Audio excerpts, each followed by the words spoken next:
Well, good morning and welcome to today's Wake Up Well. It is Wednesday, the 31st of March, and we are halfway through these passages as we head into um, to Good Friday and to the crucifixion of Jesus, but that incredible hope of Easter just around the corner. And isn't it wonderful to walk into it with hindsight?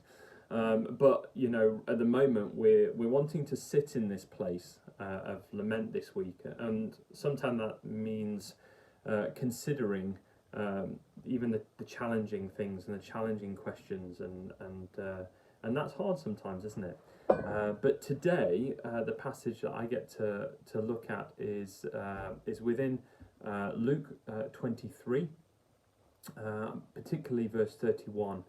But at this stage in the Easter story, we find Jesus having been stood before both Pilate and Herod, is now forced and paraded through the streets of Jerusalem on his way from obviously his arrest in the Garden of Gethsemane at the base of the Mount of Olives, now up through the city on his way to what we know is the hill of Golgotha, which is where he will be crucified.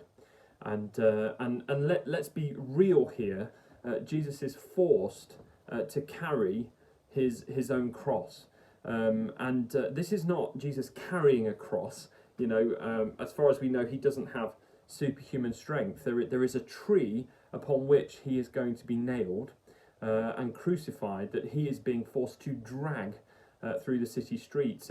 And if we think about what Jesus has already had to endure in the last 24 hours, he's had to endure most likely degrees of torture as he is dragged between these various governing bodies, and as decisions are made politically as to whether he is released under caution or whether he is ultimately crucified. And of course, we know that the final decision is made.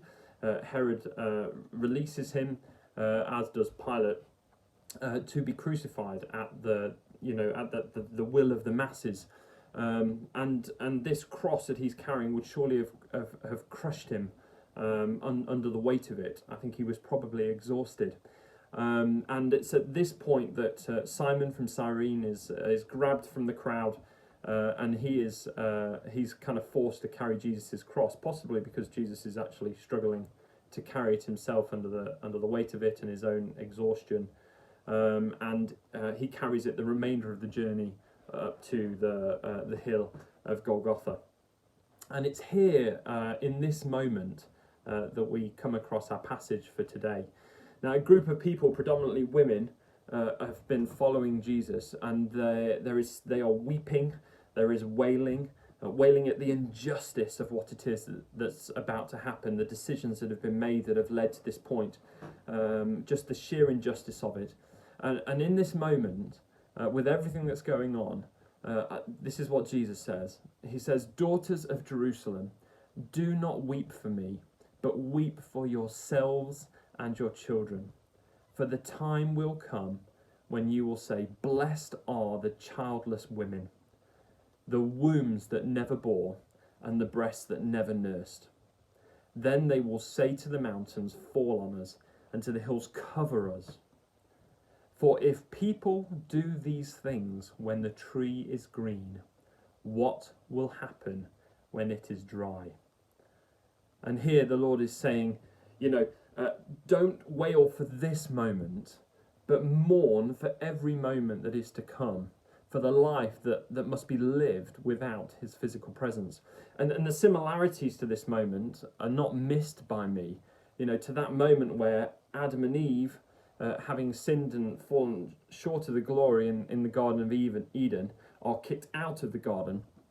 And the Lord basically says that humanity, because of that moment, will now suffer hardship and pain and must now toil for its survival.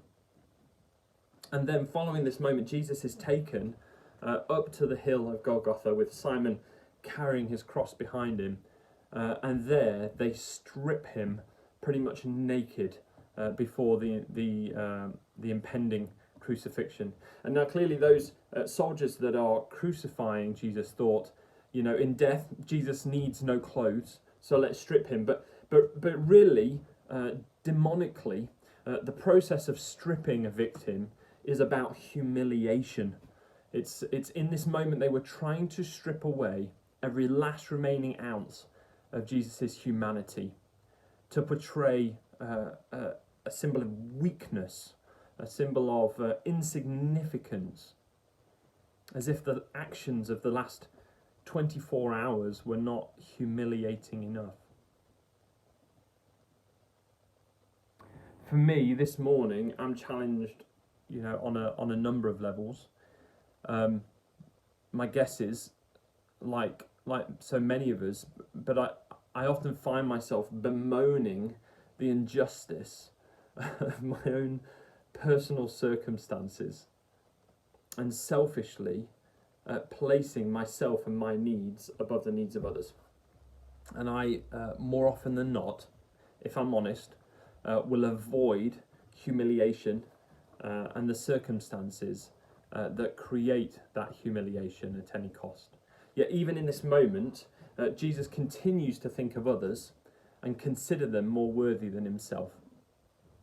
From the moment of his arrest, Garden of Gethsemane, right through to the hill of Golgotha, and his final words on the cross, in those moments his heart is to advocate before the Father on behalf of humanity. And as we sit in this today, I pray that we would be stirred, yes, firstly, to personal conviction, but secondly, to action and to advocacy. And so that's the words I'll leave you with today, and just ask that the Father bless you and meet with you as you sit in that place. Have a great day.